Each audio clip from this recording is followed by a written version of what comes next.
दुनिया एक बार फिर बड़े सैन्य तनाव के मुहाने पर खड़ी नजर आ रही है। अमेरिका और ईरान के बीच बढ़ते टकराव ने खाड़ी क्षेत्र की सुरक्षा को लेकर नई चिंताएं पैदा कर दी है। अमेरिकी हमलों के बाद ईरान की जवाबी कार्रवाई और फिर अमेरिकी राष्ट्रपति डोनाल्ड ट्रंप की कड़ी चेतावनियों ने हालात को और गंभीर बना दिया है। सवाल ये है कि आखिर इस टकराव की वजह क्या है? ईरान और अमेरिका के बीच तनाव किस दिशा में जा सकता है और अगर संघर्ष बढ़ा तो इसका असर दुनिया और भारत समेत अन्य देशों पर कितना पड़ेगा? न्यूज़ 18 दिल्ली एनसीआर के डिजिटल प्लेटफॉर्म पर आपका स्वागत है। मैं हूं प्रिया सिंह। अमेरिका से युद्ध शुरू होते ही ईरान पूरी तरह हावी हो गया है। ईरान ललकार रहा है। ईरान ट्रंप को बराबर की टक्कर दे रहा है। हमला हो या फिर जुबानी धमकियां, ईरान अमेरिका पर भारी पड़ रहा है। अमेरिका के सैन्य ठिकानों को दहलाने के बाद ईरान ने ट्रंप के सुपर शिकारी का सफाया करने का दावा किया है। वहीं IRGC का बड़ा दावा है कि उसने अमेरिका के एक MQ-9 ड्रोन को बुशहर के पास मार गिराया है। युद्ध में ईरान ने अमेरिका के करीब 30 ड्रोन मार गिराए हैं। ईरान के रेवोल्यूशनरी लड़ाकों ने 24 घंटे के अंदर हॉर्मुज में तीसरे जहाज पर हमला किया है। इस बार ईरान के हमले में कतर का गैस टैंकर बर्बाद हुआ है, जिससे भड़के कतर ने ईरान का साथ छोड़ दिया है।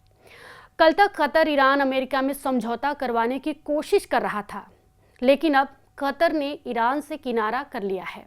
कतर को सऊदी अरब ने ईरान से दूर रहने की हिदायत दी है, जिस पर कतर ने एक्शन ले लिया है। सऊदी अरब को अमेरिका के रुख का पता लग चुका है। ट्रंप सर्वनाश युद्ध शुरू कर चुके हैं। कतर की तरह कुवैत ने भी ईरान के हमले के फौरन बाद स्टैंड बदल लिया है। कुवैत में ईरानी मिसाइल और ड्रोन ने भारी तबाही मचाई है। कुवैत के बिजली मंत्रालय के मुताबिक ईरान हमलों से देश के पावर सप्लाई सिस्टम तबाह हो गया है। ईरान ने कुवैत के अंदर बैलिस्टिक मिसाइलों और 13 ड्रोन से भयानक हमला किया है। दूसरी तरफ ईरान ने जानकारी दी है कि अमेरिकी हमले में उसे कुछ खास नुकसान नहीं पहुंचा है। ईरान ने बंदर अब्बास एयरपोर्ट पर किसी तरह के नुकसान नहीं होने की सूचना दी है, यानी जानकारी दी है। हालांकि खुजिस्तान में अमेरिकी बमबारी में एक आदमी की मौत की पुष्टि ईरान ने की है। तस्नीम न्यूज़ एजेंसी के मुताबिक अमेरिकी सेंट्रल कमांड ने माहशहर, इमाम खुमैनी पोर्ट और हमीदिया शहरों में कई जगहों पर बम बरसाए हैं। अमेरिका ने ईरान पर हमले के वीडियो रिलीज कर डराने की कोशिश की है, जिसके जवाब में ईरान ने ऐलान किया है कि खाड़ी में जिस देश ने अब अमेरिका का साथ दिया है उसे बर्बाद कर दिया जाएगा। ईरान सेना के सीनियर कमांडर रियर एडमिरल हिबोबुल्लाह सयारी ने धमकी दी है कि अगर अमेरिकी नेवी ने ईरान पर कदम भी रखा तो उन्हें जहन्नुम पहुंचा देंगे। एडमिरल सयारी अभी ईरान की सेना में कोऑर्डिनेशन के लिए डिप्टी चीफ के तौर पर काम कर रहे हैं। साल 1974 में कमीशन हुए सयारी जनरल स्टाफ के एक्टिंग चीफ के तौर पर कुख्यात हैं। एडमिरल सयारी हॉर्मुज स्ट्रेट में 60 बैटलशिप की तबाही से भड़के हुए हैं, जिन्हें अमेरिका ने मिडनाइट स्ट्राइक में उड़ा दिया है। अमेरिका हमले के बाद ईरान ने हॉर्मुज के नियम कायदे बदलने की धमकी दे डाली है। मतलब यह है कि अब तक हॉर्मुज में चल रहे तेल कारोबार को ईरान फिर ठप कर सकता है। हॉर्मुज ही वो कमजोर नस है जिसे दबाने पर ट्रंप चीख पड़ते हैं, लेकिन अब की बार ईरान अमेरिका को बड़े झटके देने के लिए तैयार है, बिल्कुल तैयार है। कुवैत और बहरीन पर हमला ईरान के सबसे खौफनाक हमले का ट्रेलर भर है। ईरान के टारगेट पर अब अमेरिकी सेंट्रल कमांड का हेडक्वार्टर है। मतलब यह है कि ईरान ने अगर अमेरिका के इस बेस को ढहा दिया तो युद्ध का फैसला कुछ ही दिनों में हो सकता है। हालांकि ट्रंप के तेवर बता रहे हैं कि अब की लड़ाई एक तरफा हो सकती है। प्रेसिडेंट ट्रंप को ईरान ने इतना गुस्सा दिला दिया है कि वो फुल फोर्स इस्तेमाल करने की धमकी दे रहे हैं। ट्रंप ने कहा है कि ईरान के एटमी प्रोग्राम का टोटल सफाया करेंगे।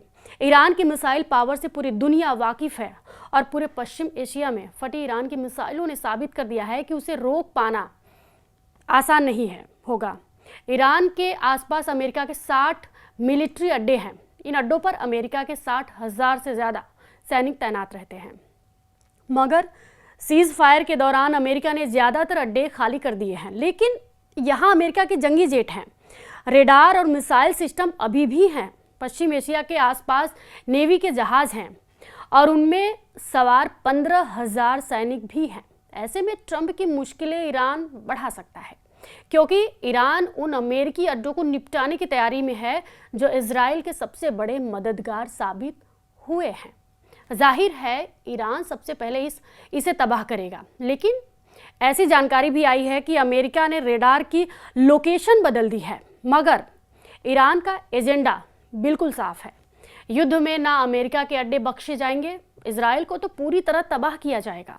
पूरी खाड़ी के इलाके में अमेरिका अड्डों पर मिसाइल गिरेंगी, यानी वो रीजन वॉर शुरू होगा जिसका इशारा मुश्तबा खामेनेई ने कर रखा है। यूएई, कतर, सऊदी अरब, इराक, कुवैत, जॉर्डन, बहरीन और ओमान, हर जगह अमेरिकी अड्डे ईरान के टारगेट पर हैं। ट्रंप ये अच्छी तरह समझ चुके हैं कि ईरान उनकी एक बात भी नहीं मानेगा।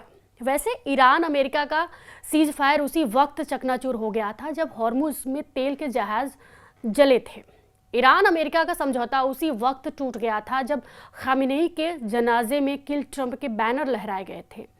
लेकिन ट्रंप ने इंतज़ार किया, आधी रात होने दो, फिर अमेरिका सेंट्रल कमांड को ऑर्डर दिया। ऑर्डर यह है कि इस बार ईरान को इतने बम मारो कि सुप्रीम लीडर मुश्तबा खामेनेई का घमंड टूट जाए। हालांकि अमेरिकी हमले के फौरन बाद ईरान ने ऐसा बदला लिया कि ट्रंप के होश उड़ गए। ट्रंप ने अमेरिका लौटने का इंतजार तक नहीं किया। उन्होंने तुर्की की नेटो समिट से ईरान को तबाह कर डालने का ऐलान भी कर दिया। ट्रंप ने अपने बयान में ईरान को न जाने क्या क्या कह डाला।